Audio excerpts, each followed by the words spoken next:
To think about that someone who is so nice, so genuine, so good is practically lost control of his channel and his Twitch. Like, he's lost control of it.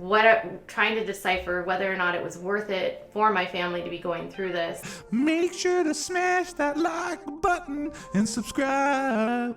Basically insinuating and blaming Jeremy for getting a strike on my channel and saying he was responsible and he did it, and he freaked out. It's foolish in that the business that he's trying to hurt is the very thing that supports his financial existence. It's the thing that pays the mortgage here.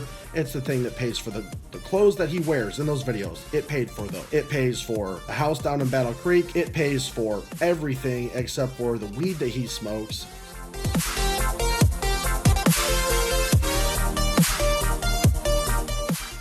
Okay, last night we had a pretty big stream. We talked about a whole lot of stuff, and a lot of things have happened. Main thing that I want to update you on is that my strike is resolved. Where AIRSOFTFATTY's manager struck me, that strike is resolved. I don't know if it was the big stream we had last night, which is not uncommon on the RockaLot channel. When you look at my RockaLot channel, it only had like 900 subs because it's a brand new channel. And I don't know, man, like, I don't know if this dude got contacted by YouTube. I don't know if anything else factored in. But I do know that TheQuartering actually, and I have it somewhere here along with all the other stuff I'm going to show you. TheQuartering actually left a comment, said that he tagged Team YouTube on Twitter. Keep him posted, because also he's going through this controversy with 8 Thoughts and some other people online. And I want to weigh in on how I feel, and then also, you know, make sure that people know TheQuartering does help people all the time with strikes.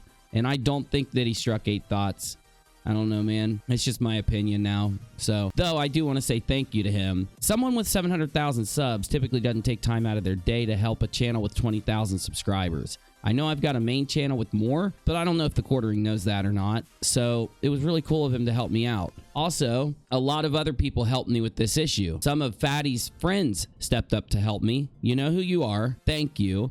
Some other creators helped me. Viewers helped me. My subscribers helped me. People on Twitter helped me. And Team YouTube helped. So thank you to everybody. But if you don't know, one last time, this big stream, personally, I think did have an effect on Josh, because there were several people that knew Fatty watching. We went and listened to what Fatty's cousin had to say. And for those of you that don't know this update, we'll go into this in just a minute, but there's an email that was sent to one of Fatty's family members, his cousin, to let him know Josh, Fatty's manager, thinks that the cousin should not do this and not do that and not talk to his cousin about things, or, you know, if there's any money being transferred there. And this guy's just butting his head in where it doesn't belong. This is more evidence that not only does Josh overstep as a manager of Fatty, not only is Josh selfish and requesting things from Fatty that he shouldn't, like I pointed out in last night's stream. Actually, I have that clip. I'll go ahead and put it up on the screen when I say this. Like I've mentioned many times, if Josh was going to get 10% for helping Fatty, he would only get $100 or $200 at the most, because all of Fatty's views come from his old videos.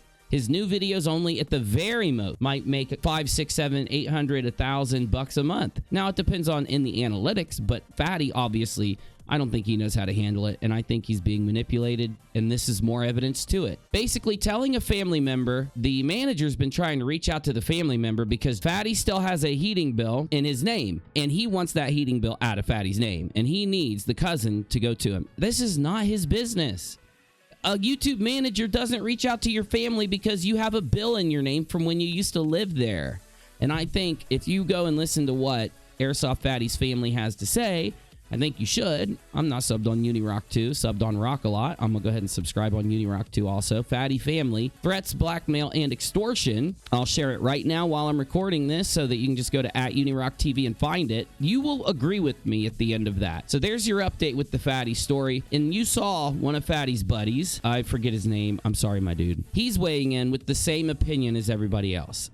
This guy is causing Fatty to lose respect and lose views from the audience. A lot of people are looking at Fatty as if he's some kind of celebrity now. He's some kind of like super popular Twitch streamer now. And honestly, I have just as many live views on the RockaLot channel as Fatty does on his Twitch streams. Not to be mean. I think Fatty would be exploding over on Twitch if it wasn't for the people around him. Fatty needs to do what he was loved for, not this new thing that these guys are talking him into. And I would love to play a video backing up what I'm saying, where Fatty on his channel on YouTube uploaded a Twitch clip. It's him talking to one of his friends, maybe the manager. I don't think so, though. I think it's another guy. And he says that we've decided to take my content in this new direction. This is going to destroy your channel, Fatty. It's going to make your channel completely fall off. Still think you'll get some good views here and there, but my dude, bad decision. You'll look back one day. Hopefully you'll be like, hey, people at least tried to warn me. You let these guys keep talking you into what to do with your channel and how you are and how you act and how you'll be and your interaction with your family. You're only heading for disaster. But that leads me in to the next thing that I want to talk about.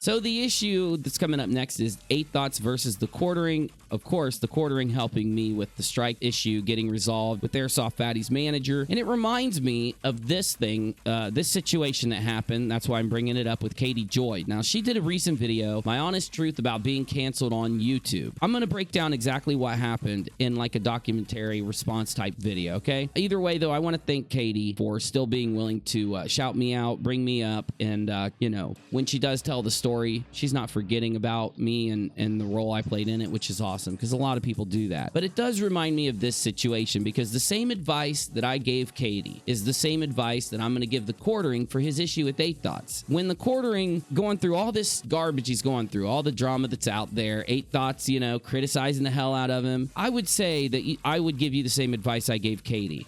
Respond in a video that hits with the evidence or clowns back in the same way, or just ignore it.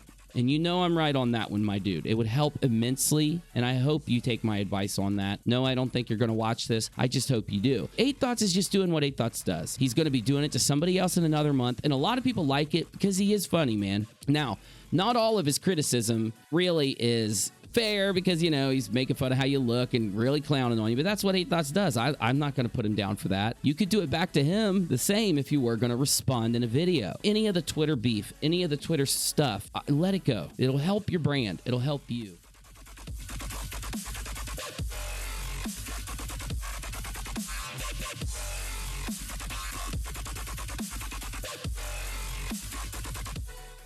Into the next situation,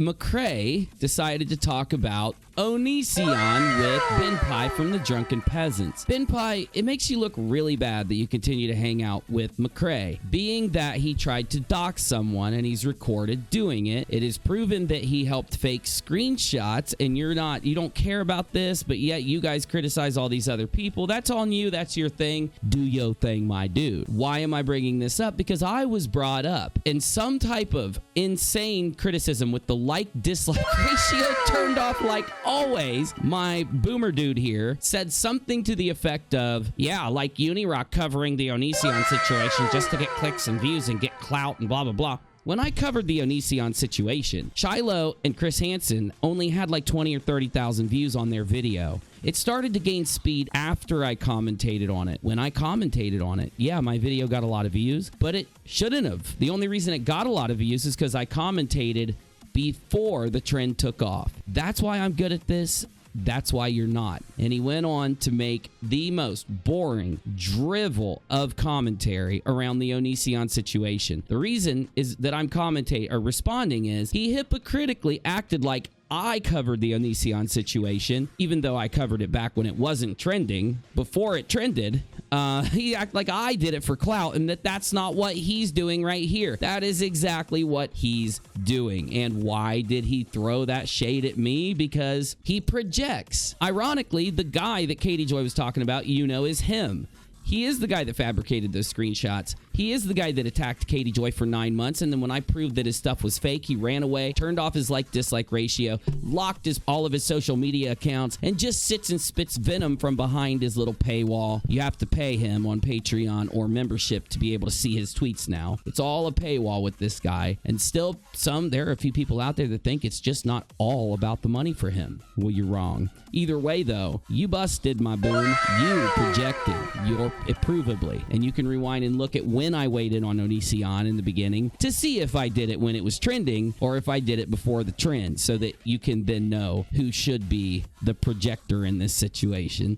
Next topic. Next thing I want to weigh on. I told you when Alinity had put vodka in her cat's mouth when she was getting issues for treating her cat with abuse, but never getting banned for it. Another Twitch streamer has now been banned for accidentally discharging a firearm on his stream. Whether or not he should be banned for that, he wasn't at first, till there was a riot on Twitter, and then he was dropped from his sponsorships. He's had his career canceled, while Alinity can still do everything that she does to her cat, and her cat constantly can be shown to be biting her and defending itself and crazy at her. So what's the story here? Alinity was singing and the cat was chasing her around, biting her viciously while she was singing. I think we know now that even Alinity's singing tortures this poor animal. It's just funny. At the end of this video, this is just an update. This strike that I got hit with took a lot of my time over a period of a couple days to resolve. I don't think that Josh, Fatty's manager, did it out of the kindness of his heart, or he would have done it much earlier and saved me a lot of time and effort. The Fatty situation still needs more attention, and I think it's going to get more. I'm working on some stuff with some people that are close to Fatty or know the situation better so that I can do a deep dive on it, and I'm going to. Also, my long streams and my prep streams are on the RockaLot channel. We just went over 1,000 subscribers. We had 500 people watching last night. So awesome. Appreciate all of you. 50% of our audience was watching our live stream at one point last night, which is just amazing. Had 300 people watching Tarkov. Please come hang out if you're from this channel and you missed those long live streams. Join the channel, subscribe to the channel, RockaLot, turn on notifications. Do the same here.